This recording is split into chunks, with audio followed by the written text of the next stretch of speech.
Hey guys, do you want to improve your mixes? Let me give you 5 tips that will help you improve your mixes without the use of any plugins. Not even stock plugins.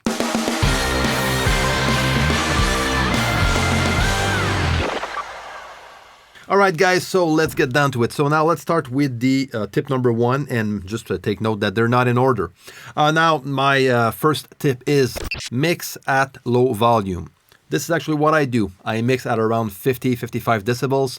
I downloaded an SPL meter on my phone.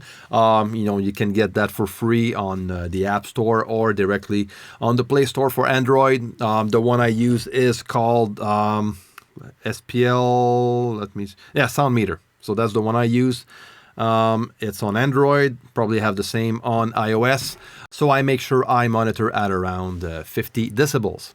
This is going to give me a lot more of a realistic perspective of what's going on in my mix.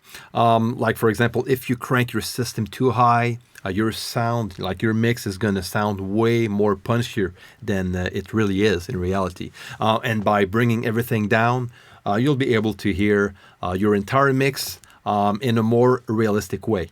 For example, if by listening at a low volume, you find that you have a hard time hearing some, like reverb or delay on a specific instrument, that probably means that it's not loud enough, basically. So if you take most of your decisions while monitoring at a low volume, I'm telling you, your mix are going to improve for sure. So tip number 1, mix at a low volume.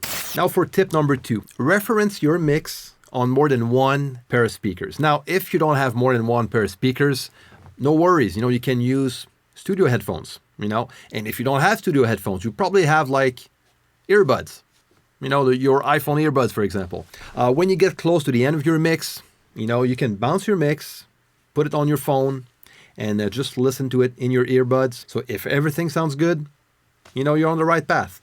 You can do the same with your car system. If you're used to listen to music in your car, that could be a very good environment for you to listen to your mixes. Same for your home system. If you have a sound system in your living room, you can actually just listen to your mixes in your sound system. The goal is just to listen to more than your main monitoring system. Just to make sure that your mix sounds good, somewhere else than your studio. So this is it for tip number 2. Now for tip number 3, compare your mix with some reference tracks. This is what I have. I have a list of reference tracks that I usually use in my mixes, so I can just make sure I'm in the ball game while I'm mixing. Or if I have a client, I'm probably going to ask the client if he has some mix references for me, for me to listen to and to base myself on during my mix. So that helps a lot, just to make sure you stick to the same kind of tone if that's what you like about that mix, that reference track. You can check the tone, you can check the way they manage the effects, the balance, all that kind of stuff that you can compare your mix with a reference track. These are all stuff that will improve your mixes on the long run. So get used to have some reference tracks that you like, that you think sounds good, just to compare with your mixes. So this is going to help a lot. So this is it for tip number 3. Now tip number 4. That is a very good one. Try listening to your mix with the computer screen off. With today's technology, we have everything in front of us with a computer screen. We have the waveforms that are there, so we can follow the entire mix visually. But that could be very distractive. And we can actually tend to just focus more on what we see opposed to what we hear. So if we go back in the days of analog, all the mix engineers back then, they used to only have a mixing console in front of them.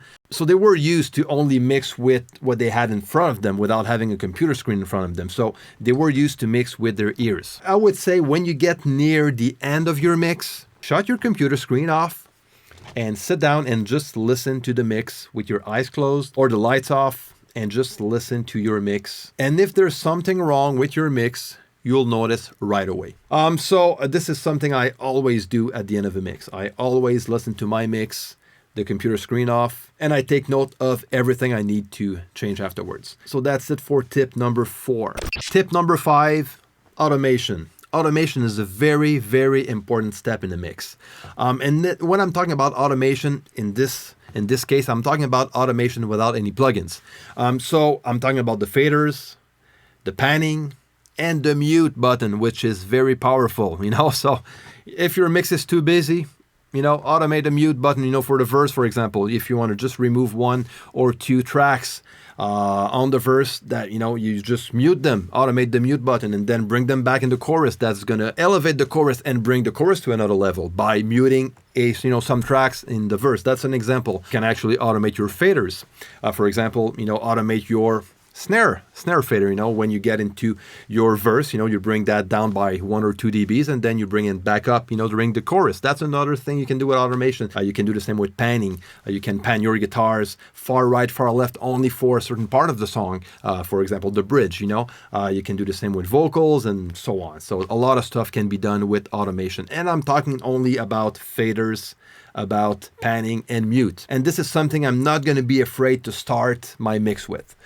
Once my gain staging is done, I'm going to balance my song, I'm going to balance the mix, and I'm going to maybe start by doing some automation at that point to start my mix before I start adding plugins. And that is if I need to. Sometimes I don't need to automate at all, but most of the time I'm going to start adding automation at the beginning stage of a mix. So this way I'm going to avoid overcompressing stuff. If you only lean on plugins, the danger is if you don't know what you're doing, you could end up overcompressing stuff or over EQing stuff. Some stuff that you could avoid, by having a good automation stage before ending up with all these plugins and so on. So this is something that can be done with automation. So you can start with that if you want to. You can actually do that in the middle of the middle stage of your mix. Again, I do a bit at the beginning stage, do some more at the middle stage of the mix, and then I finish my mix with some more automation where I can add automation directly on plugins, on special effects, reverbs, delays, and so on. So there's a lot of stuff you can do with automation, but only with faders, panning, mute buttons and stuff. There's a lot of powerful stuff you can do with automation only with these 3 elements here, that doesn't have to be used with a plugin. So this is it for my 5 tips to improve your mixes without the use of any plugins.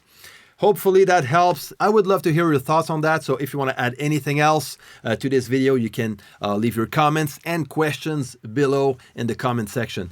If you're not subscribed to this channel, please do so and click on the subscribe button and the notification bell at the same time so you don't miss anything. You can go on my website and get on my mailing list. You'll have access to a lot of free resources. Now, guys, I wish you a nice week and I'll see you next time.